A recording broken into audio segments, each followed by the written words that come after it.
কিন্তু একটা অভিনন্দন দেওয়ার মতো বিষয়। সবচেয়ে প্রথম আমি মাননীয় প্রধানমন্ত্রীকে অভিনন্দন দিচ্ছি যে উনি কিছুটা হলেও ওনার অবস্থান থেকে সরে এসছেন। কারণ আপনার মনে আছে যখন সংবিধানের সংশোধনীটা হলো, পঞ্চদশ সংশোধনী, এবং অনেকটা আমাদের সুপ্রিম কোর্টের অ্যাপেলেট ডিভিশনের রায়কে হাতে পাওয়ার আগেই অ্যাটর্নি জেনারেল একটা সার্টিফিকেটের উপরে নির্ভর করে পুরো কনস্টিটিউশনটাকে চেঞ্জ করে দেওয়া হলো। এবং সংবিধান সংশোধনের যে সংসদের স্ট্যান্ডিং কমিটির যে মিটিংগুলো হয়েছে, সেখানে অনেকগুলো মিটিং সেখানে হয়েছে। সংবিধান সংশোধনী গঠিত বিশেষ কমিটির সেখানে আপনার 3 জন সাবেক প্রধান বিচারপতিকে রাখা হয়েছিল, তাদের মতামত নেওয়া হয়েছে। 18 জন সংবাদপত্র সম্পাদকদেরকে মতামত নেওয়া, 11 জন শীর্ষ আইনজীবীদের মতামত নেওয়া হয়েছিল, বুদ্ধিজীবীদের নেওয়া হয়েছিল। প্রায় 20টার উপরে তারা সিটিং দিয়েছে এবং প্রত্যেকটা জায়গাতেই কোথাও কিন্তু ছিল না কেউ মতামতও দেয়নি। ইভেন আওয়ামী লীগের পার্লামেন্টারি কমিটির সভায়ও কোনোদিন বলা হয়নি যে এই সংবিধান সংশোধনীতে কেয়ারটেকার প্রভিশনটা বাতিল করা হবে। এমনকি আমাদের সুপ্রিম কোর্টে যখন হিয়ারিং হলো, সেই হিয়ারিং এ যে অ্যামিকাস কিউরি ছিলেন 8 জন, তার মধ্যে 7 জনই বলেছেন যে এটা ক্যান্সেল করা যাবে না, এটা অবৈধ হবে, এটা রাখা দরকার।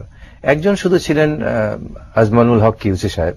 উনি যেহেতু ইংল্যান্ডের কিউসি, কুইন্স কাউন্সিলের, ওনার বাংলাদেশের রাজনীতি সম্পর্কে মানে এই নেতিবাচকটা রাজনীতির ধারণাটা বোধহয় ওনার খুব একটা আতঙ্কিত করেনি। উনি একটা মধ্যপন্থা নিয়েছিলেন। সবকিছুই ঠিক ছিল, কিন্তু যেদিন সংবিধান সংশোধন হবে সেটার জন্য কোনো বিশেষ বৈঠক ও অধিবেশনও ডাকা হয়নি। আপনার মনে আছে কিনা, বাজেট অধিবেশনের মধ্যেই এই কয়েক মিনিটের মাথায় কিন্তু এই প্রসঙ্গটা আসলো এবং সংবিধানের মধ্যে আপনার কেয়ারটেকার প্রভিশনটা খুব অপ্রত্যাশিতভাবে বাতিল হয়ে গেল। কিন্তু যেদিন বাতিল হলো তার কিছুদিন আগে পর্যন্তও কিন্তু সরকারি দলের লোকজনরা কেয়ারটেকারের পক্ষে কথা বলেছেন, কিন্তু যখনই মাননীয় প্রধানমন্ত্রী এটাকে ক্যান্সেল করে দিয়েছেন সবার সুর পরিবর্তন হয়ে গেল। তাহলে কি আপনি বলবেন প্রধানমন্ত্রীর পদটি বাংলাদেশে অত্যন্ত শক্তিশালী এবং খুবই ক্ষমতাশীল? না, আমাদের দেশে তো প্রধানমন্ত্রীর পদ তো শক্তিশালী, তো অবশ্যই শক্তিশালী।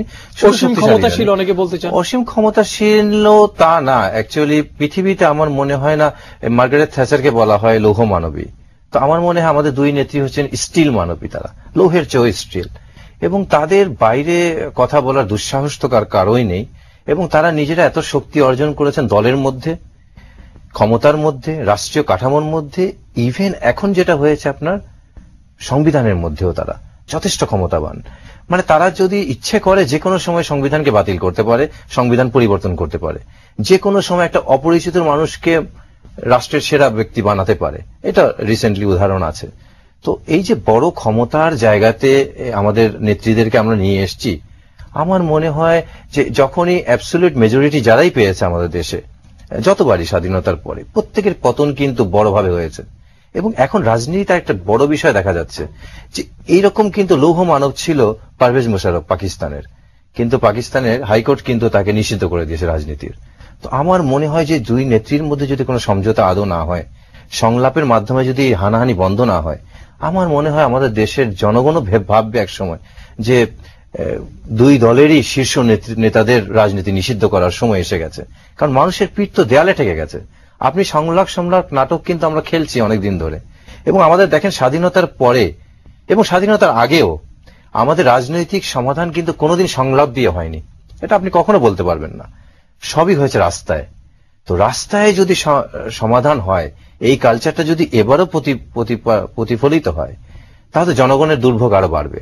আর আমার পয়েন্ট কিন্তু ভাই অন্য জায়গায়, একেবারে অন্য জায়গায়, যে দেখেন আসলে কিন্তু একটা সমাধান হবেই, সমাধান ছাড়া সমাধান হতেই হবে। কারণ এই দুই রাজনৈতিক দলের নির্বাচন ছাড়া, ক্ষমতায় যাওয়া ছাড়া কোনো সুযোগই নাই তাদের।